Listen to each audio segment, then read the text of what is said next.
السلام عليكم. عليكم السلام ورحمة الله وبركاته. بص حضرتك، أنا متجوزة ليا 23 سنة وماله؟ ومعايا 3 ولاد. طيب.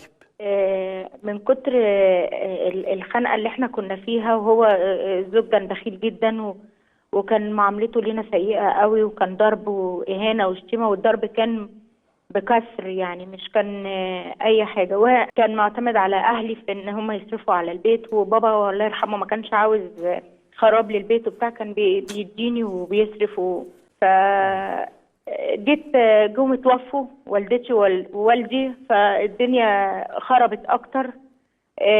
لما البنت كانت في المدرسه طلعت، لما جالها عريس طلعتها وعايزاها تتجوز علشان تخلص من العيشه اللي احنا فيها، لان كتر ما فيش. لو اقول لك ما كانش في بيتنا باكو شاي ولا كيس ملح، ولقيت مبالغ ضخمه كانت موجوده عندنا صدفه. المهم لما جه عريس للبت خليتها تتجوز يعني في سن 17 سنة. مش هو اللي جهزها برضو بالبكاوي دي؟ لا حضرتك، هو جهزها، بس ضغط من العيلة كلها عليه. وانت اول ما شفت الفلوس كده رزم وحاجات، ما شدتيش في شعرك وعملتي قردة قدامه؟ يا لهوي ما عندنا الشاي ودي ياي ونحوش تاني؟ ما عملتيش ثورة يعني؟ ما عملتيش ثورة؟ كانت كنت لسه مكسورة بموت والدتي، وكنت خايفة منه. ما فتحتهوش يعني؟ لا، الواد الصغير قال له انا قلت لهم ما حدش يقول ان احنا شفنا حاجه عشان ما يحصلش مشاكل. راح الواد الصغير جاء قدامه قال ما حدش يقول لبابا ان احنا شفنا حاجه. زي الابره اتكسرت. ايوه غيانيها. مش امكم انكم ما تكلموش الثلاثه الخنف. جاء قال دي مش فلوسي وبتاع. المهم مش فلوس وبتاعت ناس يعني. قال كده. المهم الموضوع عدى وبتاع، فجوزت بنتي يعني من ضغط من العيله كلها. تتصوري، سيبك من العيله والنيله، تتصوري خد الفلوس دي وداها فين؟ دي الله اعلم. بس يعني ملوش حساب في البنك؟ ما اشتراش شقه عشان الواد الصغير العفريت اللي كشف السر ده؟ لا مفيش. صرفها على النسوان؟ بتعتقدي صرفها على النسوان اللي مش حلوين؟ لا ملهوش. بيشرب بانجو وحاجات؟ لا ملهوش في الموضوع. امال الواد ده بيودي الفلوس فين وما يجيبش شاي وسكر وكوك بص حضرتك، الله يخرب بيته. بضحك معاه طبعا، مش بقول يخرب بيته يعني بدعي عليه، لا انا بتكلم بطبيعتي كده مع الناس كأني في بيوتها. عادي يعني حضرتك. اتفضلي. المهم فبالعافيه عقبال ما جهزت البيت في اضيق الحدود، ويقول لي انت في ام ما بتشاورش بنتها. طب انا قاعده في البيت، انا هشاورها منين؟ هو انت من وهي عندها 9 سنين، هو ده قصده؟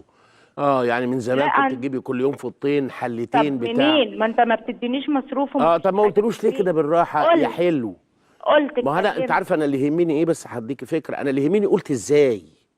اصل في قواله تطلع حبه العين، وفي قواله تخلي الواحد يبقى عنيف وممكن يسيب البيت لو كله. انا عنيفه ولو عايزه لا قلت له ازاي؟ طيب اديني كده انا لو عنيفه طب اديني تمثيليه كده، قولي لي انت قلت له ازاي، وانا هقول لك المفروض كنت قلت له ازاي، وهو كان قام قلع هدومه وفرفر لك الفلوس قدامك كده. طب هكمل لحضرتك الموضوع. حاضر.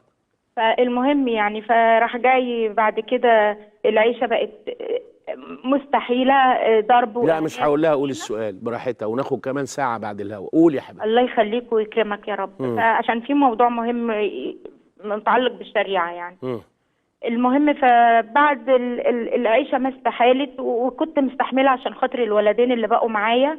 جاء الواد لسه ما كملش 14 سنه وقال له انت تشيل نفسك. طب ده بالتعليم هيشيل نفسه ازاي؟ يشتغل ويتعلم ازاي يعني؟ ويصرف على نفسه كسوه وبتاع. عايز يشيل ايده منه خالص. وده حصل. رحت انا واخده ولادي، واخده عفشي، واخده حالي، ورحت رايحه واخده حاضر.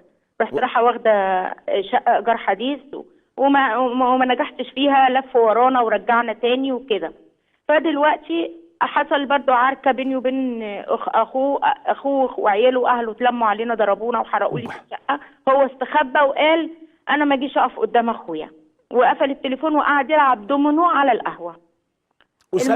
وساب اخوه يضربكم؟ ايوه. المهم وهو بيعمل كده اهو. ده احنا بنجوز عيانين. لا اله الا الله يا رب. انا كانوا اهلي طيبين جدا. لا احوش اخوك عنه، امنعه عن الظلم في ذلك نصر الله. ايه المساله بقى الخاصه بالشريعه يا حلوه؟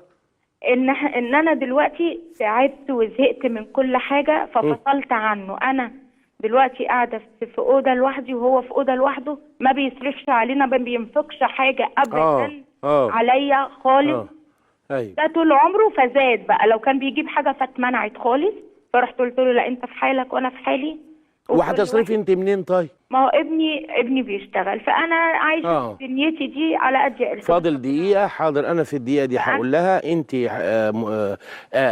قصدي أنت مش حلوة وهو مش حلو.